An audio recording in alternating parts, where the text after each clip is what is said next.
നമുക്കൊപ്പം നവാസ് ഉണ്ട് ടെലിഫോൺ ലൈനിൽ. MSFന്റെ സംസ്ഥാന പ്രസിഡന്റ് ശ്രീ നവാസ്, ഒരിക്കൽ MSFകാരനായി എന്നുള്ളത് കൊണ്ട്, അദ്ദേഹത്തിന്റെ പേര് റാഹിസ് റഷീദ് ആണ് എന്നുള്ളത് കൊണ്ട് വെള്ളാപ്പള്ളി നടേശൻ പറയുന്നു അയാൾ ഒരു തീവ്രവാദിയാണ് എന്ന്. മാധ്യമപ്രവർത്തകർ പലതവണ തിരുത്താൻ ശ്രമിച്ചിട്ടും ആ പ്രസ്താവനയിൽ നിന്ന് പിൻവാങ്ങിയിട്ടില്ല വെള്ളാപ്പള്ളി നടേശൻ. വെള്ളാപ്പള്ളി നടേശന്റെ ഈ പ്രസ്താവനയെ താങ്കൾ എങ്ങനെ കാണുന്നു? MSFന്റെ നേതാവായ താങ്കളുടെ പ്രസ്ഥാനത്തിൽ ഒരിക്കൽ പ്രവർത്തിച്ചയാളാണ്, അതിന്റെ ഭാരവാഹിയായിരുന്നു റാഹിസ് റഷീദ്. അതൊക്കെ നമ്മളുടെ സ്കൂൾ കോളേജ് കാലഘട്ടത്തിൽ പല സംഘടനകളിലും പ്രവർത്തിക്കുമല്ലോ. MSFൽ പ്രവർത്തിച്ചു എന്നതാണ് ഇപ്പോൾ വെള്ളാപ്പള്ളി നടേശൻ കാണുന്ന തീവ്രവാദ കുറ്റം. നവാസ് നമുക്കൊപ്പം ചേരുന്നുണ്ട്. ഇപ്പോൾ ശരത്താണ് നമ്മളോടൊപ്പം ചേർന്നത്.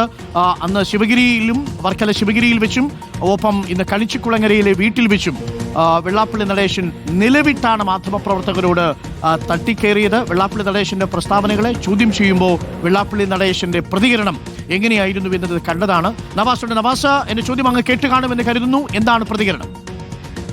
തീർച്ചയായും നമുക്ക് വെള്ളാപ്പള്ളി നടേശന്റെ ഇന്നത്തെ പ്രസ്താവന, കഴിഞ്ഞ കാലങ്ങളിലുണ്ടായ പ്രസ്താവന, പ്രത്യേകിച്ച് ഇന്നത്തെയും അദ്ദേഹത്തിന്റെ പ്രതികരണങ്ങൾ അദ്ദേഹത്തെ കൂടുതൽ തുറന്നു കാണിക്കുന്നതാണ് എന്ന് പറയാതിരിക്കാനാവില്ല. ഈ ശബ്ദം ആരുടേതാണ് എന്നാണ് ശ്രീ അരുൺകുമാർ ഏറ്റവും പ്രധാനപ്പെട്ട ചോദ്യം. ഈ ശബ്ദം ആരിൽ നിന്നാണ് നമ്മൾ കേൾക്കാറ്? SNDP പോലത്തെ ഒരു മഹത്തായ പ്രസ്ഥാനത്തിന്റെ അധ്യക്ഷ സ്ഥാനത്തിരിക്കുന്ന ഒരാളുടെ നാവിൽ നിന്ന് കേൾക്കുന്ന ശബ്ദമല്ല ഇത്. കേരളത്തിന്, ഇന്ത്യക്ക് ഈ ശബ്ദത്തെ പരിചയമുണ്ട്. അത് സംഘപരിവാറിന്റെ നാവുകളിൽ നിന്ന് കേൾക്കുന്ന ശബ്ദമാണ്.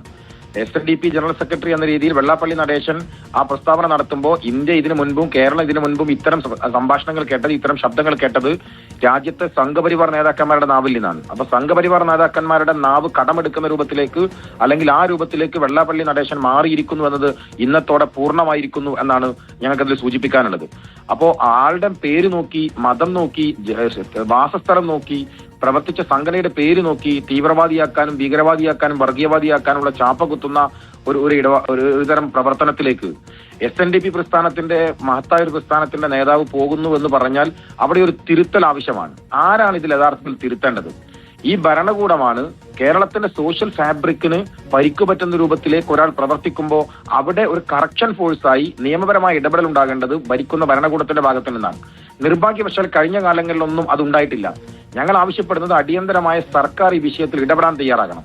ഇദ്ദേഹത്തെ തിരുത്താൻ സർക്കാരിന് സാധ്യമായില്ലെങ്കിൽ സർക്കാരിനെ തിരുത്താൻ ജനങ്ങൾ തയ്യാറാകും എന്നത് സർക്കാർ കഴിഞ്ഞ കാല തിരഞ്ഞെടുപ്പുകളിൽ അനുഭവത്തിൽ നിന്ന് ഓർക്കണം എന്ന് ഞങ്ങൾ ആവശ്യപ്പെടുകയാണ്. മാത്രമല്ല, നമുക്കറിയാം, നമുക്കൊരു മാധ്യമ പ്രവർത്തകനോട് വിയോജിപ്പുണ്ടാവാം, യോജിപ്പുണ്ടാകാം. അദ്ദേഹത്തിന്റെ മുൻകാല പ്രവർത്തനങ്ങൾ വിവിധ സംഘടനയിൽ പ്രവർത്തിക്കുന്നവരുണ്ടാവാം, വിദ്യാർത്ഥി കാലഘട്ടങ്ങളിൽ അങ്ങനെ പ്രവർത്തിക്കുന്ന ആളുകൾ ഉണ്ടാകാം. നമുക്ക് ഏതെല്ലാം രൂപത്തിൽ വിയോജിക്കാമെന്ന് കേരളത്തിലെ രാഷ്ട്രീയ മേഖലയിൽ നമ്മൾ ഒരുപാട് തവണ കണ്ടതാണ്. പക്ഷെ തനിക്ക് വിയോജിപ്പുണ്ട് എന്ന് കരുതി ഒരാൾ വർഗീയവാദിയാക്കാൻ ശ്രമിക്കുന്നു എന്ന് പറയുന്നത് എന്തിന്റെ അടിസ്ഥാനത്തിലാണ്? ആ ചോദ്യം മാധ്യമപ്രവർത്തകർ ആവർത്തിച്ച് ചോദിച്ചോളൂ. എന്തുകൊണ്ട് അയാൾ വർഗീയവാദി? അതിന് ഉത്തരം പറയാൻ അദ്ദേഹത്തിന് സാധിച്ചിട്ടില്ല. അപ്പോ താൻ പറയുന്ന ഒരു നുണയെ തുറന്നു കാണിക്കുന്ന ഒരു ചോദ്യം ചോദിച്ചു വന്നതിന്റെ പേരിൽ അയാളുടെ മതവും ജാതിയും വാസസ്ഥലവും അദ്ദേഹത്തിന്റെ ഗതകാലങ്ങളിൽ പ്രവർത്തിച്ച സംഘടനകളുടെ പേരും നോക്കിയിട്ട് അദ്ദേഹത്തെ തീവ്രവാദിയും ഭീകരവാദിയുമാക്കാൻ ചിത്രീകരിക്കാൻ ശ്രമിക്കുന്നത് അങ്ങേയറ്റം മ്ലേച്ഛമാണ്, മോശമാണ്, അങ്ങേയറ്റം വേദനാജനകമാണ്. ഇത് മതേതര കേരളത്തിന് ഭൂഷണമല്ല. അദ്ദേഹത്തിന് തിരുത്താൻ തയ്യാറാകണം. കേരള ഗവൺമെന്റ് അടിയന്തരമായ വിഷയത്തിൽ ഇടപെട്ട് അദ്ദേഹത്തിനെതിരെ നിയമ നടപടി സ്വീകരിക്കണം എന്നാണ് ഞങ്ങൾ ആവശ്യപ്പെടുന്നത്. തീർച്ചയായിട്ടും. Thank you PK Navas. പ്രിയപ്പെട്ട പ്രേക്ഷകരെ, MSF ഒരു തീവ്രവാദ സംഘടനയാണ് എന്ന് തോന്നുന്ന വെള്ളാപ്പള്ളി നടേശന്റെ യുക്തി, റാഹിസ് റഷീദ് എന്ന പേരുധാരി ഈരാറ്റുപേട്ടക്കാരൻ ഒരു തീവ്രവാദിയാണ് എന്ന് തോന്നുന്ന യുക്തി കേരളത്തിന് അപകടകരമാണോ എന്ന് പ്രേക്ഷകർ തീരുമാനിക്കുക. അത് ആരുടെ യുക്തിയാണ്? ആ യുക്തിക്ക് പിന്നിലുള്ള തീവ്ര വലതുപക്ഷ രാഷ്ട്രീയത്തിന്റെ ധ്വനി എന്തുകൊണ്ടാണ് കേരളം ഇനിയും മനസ്സിലാക്കാതെ പോകുന്നത് എന്നാണ് ഇനിയും ഉയരുന്ന ചോദ്യം. റാഹിസ് റഷീദും ശരത്തും TV പ്രസാദും നമുക്കൊപ്പം തുടരുന്നുണ്ട്. TV പ്രസാദ്, തുടർച്ചയായി വെള്ളാപ്പള്ളി നടേശൻ ഇത്തരം അധിക്ഷേപ വാക്കുകൾ ചുരിയുകയാണ്. ആദ്യം മലപ്പുറത്തിനെതിരെ, അവിടെയുള്ള വിഭാഗം ജനങ്ങൾക്കെതിരെ, പിന്നീട് അത് ചുരുക്കി മുസ്ലിം ലീഗിനെതിരെ, ഇപ്പോൾ റാഹിസ് റഷീദിനെതിരെയും റിപ്പോർട്ടറിനെതിരെയുമാണ് നിലവിട്ട വെള്ളാപ്പള്ളി നടേശന്റെ പ്രതികരണങ്ങൾ.